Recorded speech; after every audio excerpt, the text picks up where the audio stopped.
Again, I thank you for this opportunity. And again, my conjecture is and remains JFK was not assassinated on November 22nd, 1963. What was proven on November 22nd, 1963, at that time, was the legal definition of conspiracy, the attempt to assassinate the President of the United States of America. This is now part 3 of this multi-part series.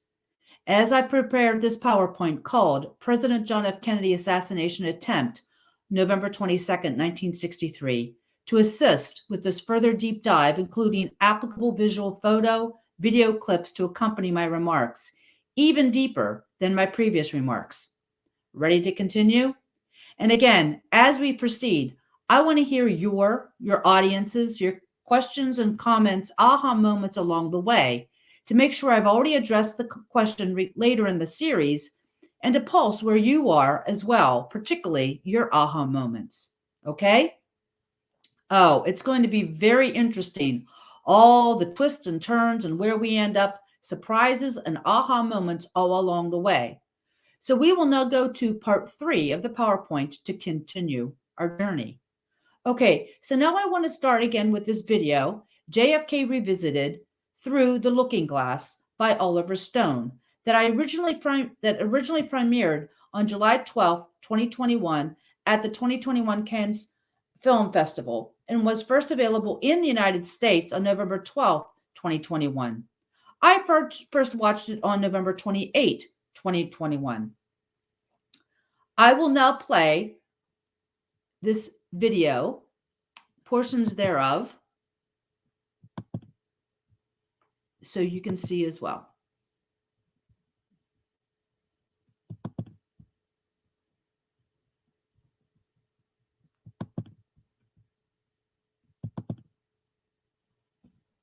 We will pay from 1 hour 34 minutes 53 seconds to 1 hour 35 minutes 10 seconds. Something very, very alarming. He tells the French ambassador, President Kennedy, that I'm not in full control, though, of my entire government. I'm not in control of the CIA, and I can't speak for what's happening there. That's a stunning admission for a U.S. president to make. So in April 1961 timeframe, President Kennedy supposedly told the French ambassador, quote, I'm not in full control of my entire government. I'm not in control of the CIA, end quote. Now, when was JFK sworn in as the President of the United States? January 20th, 1961. And this comment was supposedly made less than 3-4 months later, April of 1961. So now I'll play another portion.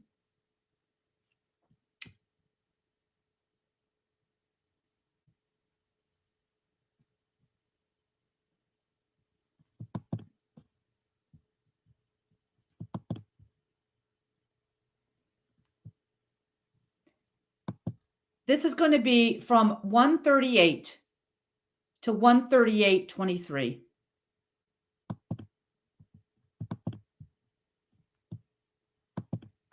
And actually, Jack Kennedy does move to decapitate the top of the CIA. He lets it be known that Allen Dulles, as well as the two top advisors, Richard Bissell, who was also very involved with the Bay of Pigs, and General Cabell, who was the right-hand man to Allen Dulles. So the top 3 people in the CIA, Kennedy forces about before the end of the year.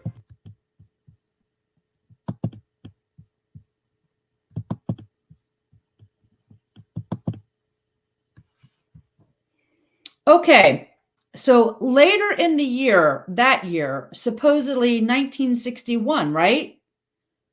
President Kennedy fired CIA Allen Dulles, his 2 deputies, Richard Bissell and General Charles Cabell. Well, now let's do a little deeper dive into that statement because it's not completely accurate. And to me, at least one point of clarification is rather significant. Supposedly fired. Okay, I can understand saving face, but wow, given what was supposedly carried out by and including lying to the President of the United States, My sourcing is their applicable Wikipedia pages, internet accessed on Friday, starting on Friday, August 5th, 2022.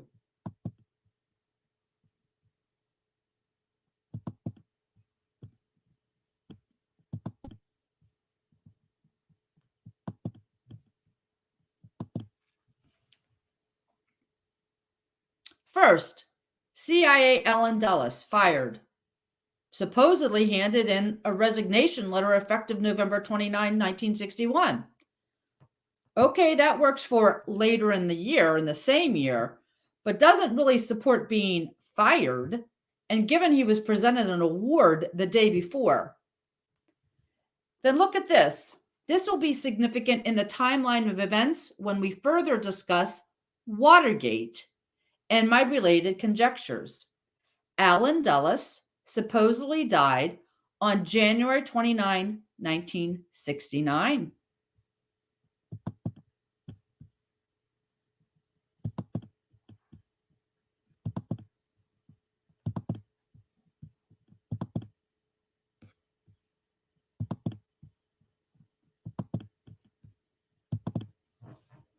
Next, Dulles deputy Richard Bissell resigned the next year, not the same year, February 7, 1962, and supposedly died February 7, 1994.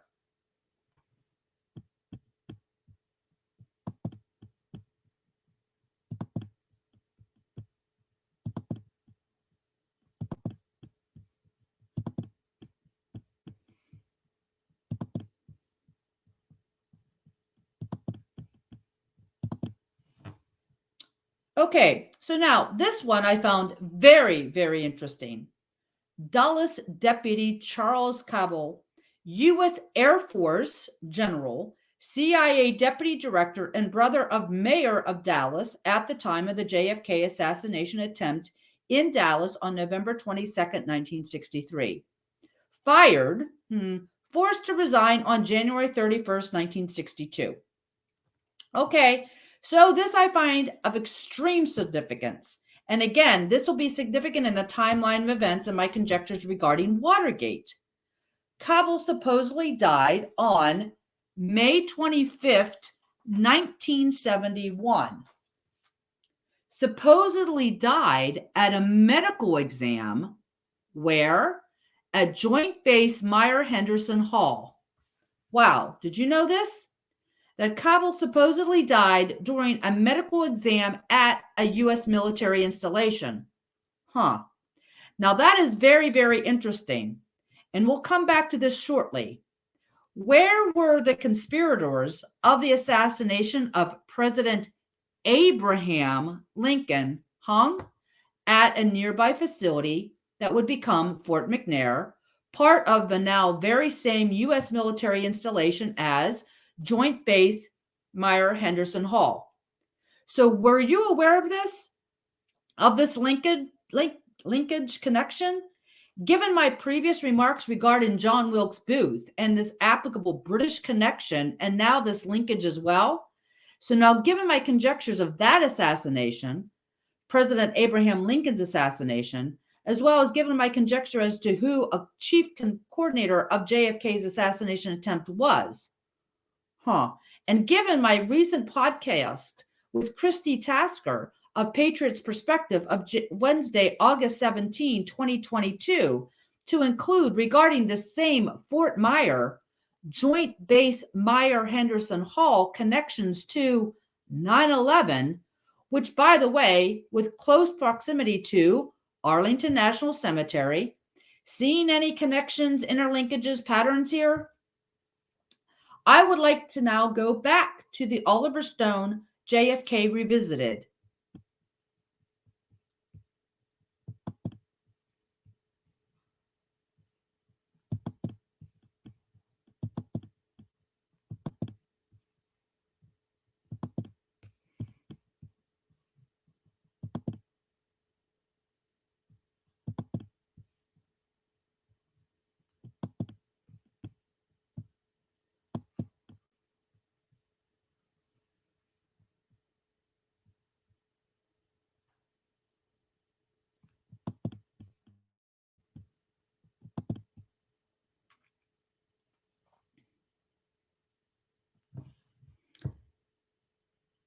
to show a clip, which is actually a scene from Oliver Stone's 1991 JFK, the catalyst for the congressional assassination hearings, which, by the way, this JFK 1991 was produced with Arnon Milchan, a supposed Israeli intelligence Mossad operative arms dealer, which then leads to Khashoggi, Carlos the Jackal, a rabbit hole. So many rabbit holes we can go down at another time.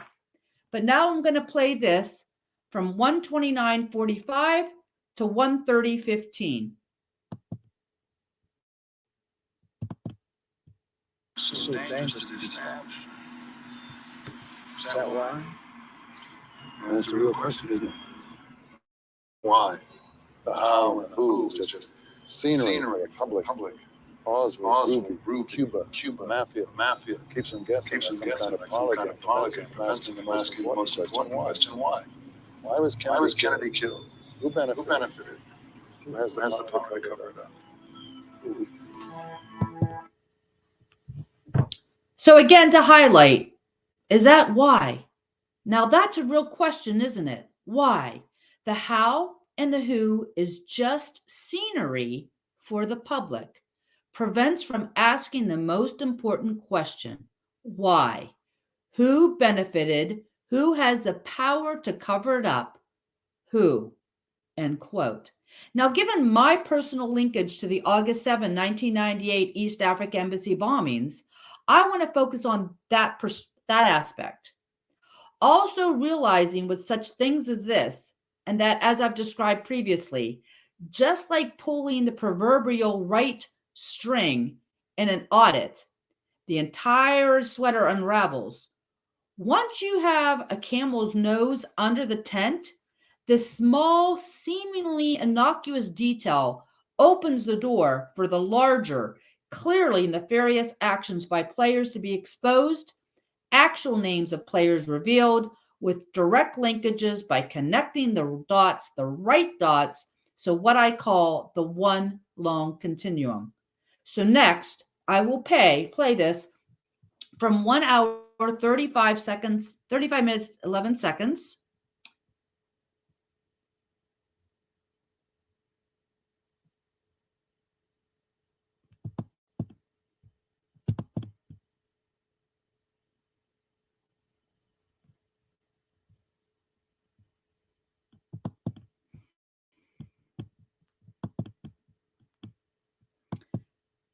From 135:11 to 137:45.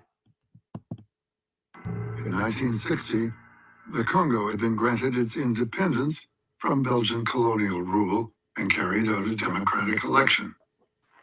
In the disorder of the transition, the Belgians, backed by England and France, sought to eliminate its charismatic prime minister, Patrice Lumumba. Eisenhower and CIA Director Allen Dulles favored the European nation in this colonial conflict.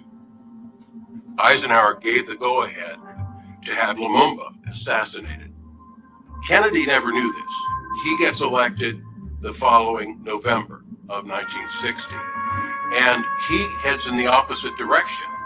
To those new states whom we welcome to the ranks of the free, we pledge our word that one form of colonial control shall not have passed away, merely to be replaced by a far more iron tyranny.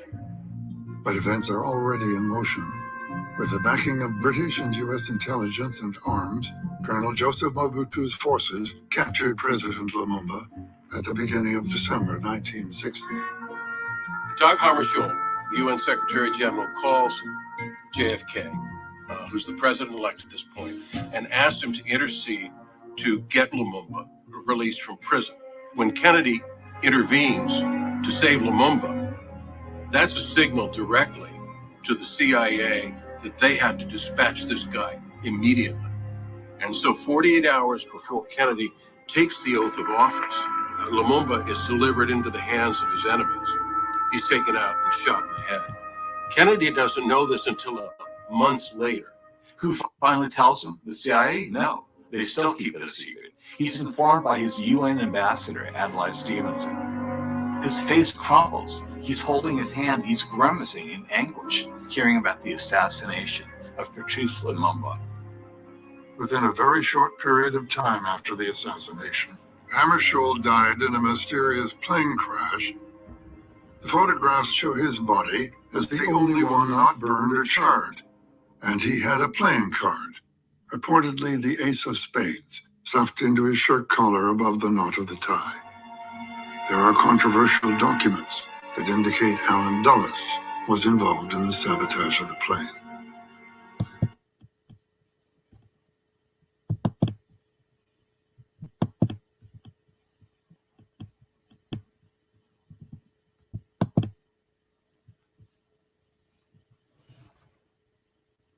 Regarding JFK, and very relevant context to Africa, the past, but with significant impact to this day.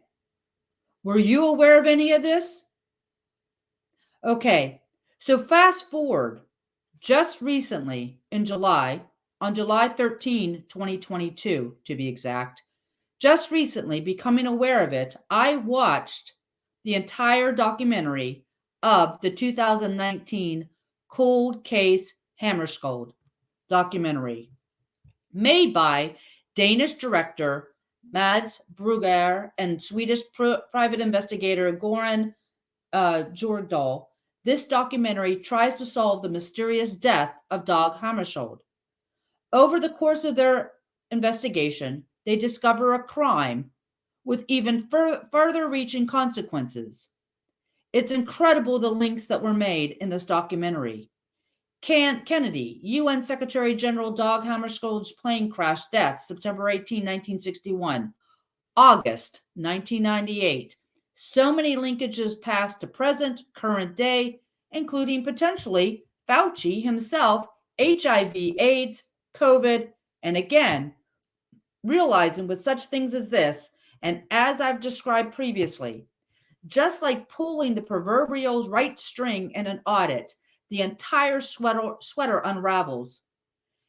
And once you have the camel's nose under the tent, this small, seemingly innocuous detail opens the door for the larger exposure, their nefarious actions, and once again, the players, the exact same players involved, the CIA, OSS, British intelligence, Germans, Nazis, linkages to these events covered and as documented in this documentary, and now linkages we've already made to the assassination of President Abraham Lincoln even. So given what JFK admits, who was really in control? My questions include who was Alan Dulles and others really working for? Who has the power to cover it up? Who? Given my previous conjecture that OSS, and still to this day, is still operating as it really was never terminated, as it was always a British Churchill, not an American Truman construct to terminate. And particularly in light of my mention that with Jeff on Right On Radio during our Thursday, July 7, 2022 podcast. And look what happened the next day, the very next day, on Friday, July 8, 2022. The former Japanese Prime Minister Shinzo Abe was assassinated. Given the role of OSS, its OSS intelligence, its pre-intelligence, given the attack on Pearl Harbor. Another rabbit hole we can go down at a later time. And given that OSS was always a British construct, Prime Minister Winston Churchill's, my conjecture is and remains, that British Prime Minister Winston Churchill was a chief coordinator for the November 22nd, 1963 JFK assassination attempt.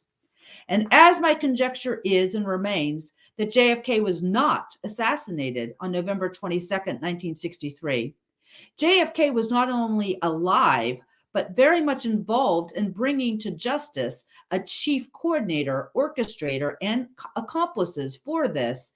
the President of the United States' very own assassination attempt. From British Prime Minister Winston Churchill, former British Prime Minister Winston Churchill dies on January 24th, 1965, in London, England.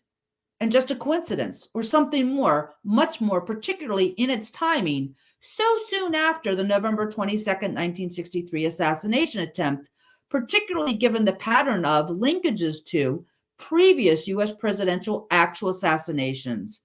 And were there many more involved? More on that in a bit. So supposedly, Churchill suffered his final stroke on January 12, 1965, and died 12 days later on the 24th, so the 70th anniversary of his own father's death. Now, interesting is that coincidence really an indicator to JFK's own father, Joseph Kennedy, who supposedly lied about his daughter being institutionalized, and really she was left behind in the UK to later become British Prime Minister Margaret Thatcher. Even more interesting is that on April 9, 1963, U.S. President John F. Kennedy, acting under the authorization granted by an act of Congress, proclaimed Winston Churchill an honorary citizen of the United States, but Churchill was unable to attend the White House ceremony. So wait a minute, then Winston Churchill was an actual honorary U.S. citizen at the time of the JFK assassination attempt of November 22nd, 1963, and at the time of Churchill's own death, and I put death in quotes, on January 24th, 1965. Now, isn't this interesting? So Churchill was considered an American citizen at the time of, in quotes, his death. Particularly interesting given that Bill Clinton is supposedly Winston Churchill's illegitimate son and later became our U.S. president. Our president, even at the time of the August 7, 1998 embassy bombings. Guess Churchill's involvement in JFK's assassination attempt, and that supposedly of President FDR's assassination, changes the dynamic and perception of the real U.S.-British relations and dynamics at play here, doesn't it? Particularly the British connection of John Wilkes Booth, given the assassination of President Abraham Lincoln. Abraham, wait a minute, like Abraham Bowden, that JFK selected to be on his U.S. Secret Service protection? Now, was that selection by JFK, given his name being Abraham, given what all this is all really about, just a coincidence or some kind of messaging, coding, an indicator even? And going even further back, with many of the opinion, still to this day, that the United States of America was never really independent, but was and continues to this day to remain in actuality a British Commonwealth country. Well, maybe finally no longer with the recent passing of the British Queen Elizabeth II on September 8, 2022, which we can continue down that rabbit hole at another time. But all these are indicators of the real national security implications and real national security matters at play and at hand for our U.S. President JFK at that time and the time of the November 22nd, 1963 assassination attempt. So are you starting to see it now from the lens of our U.S. President at that time, JFK? And as we now continue on to part 4, are you ready?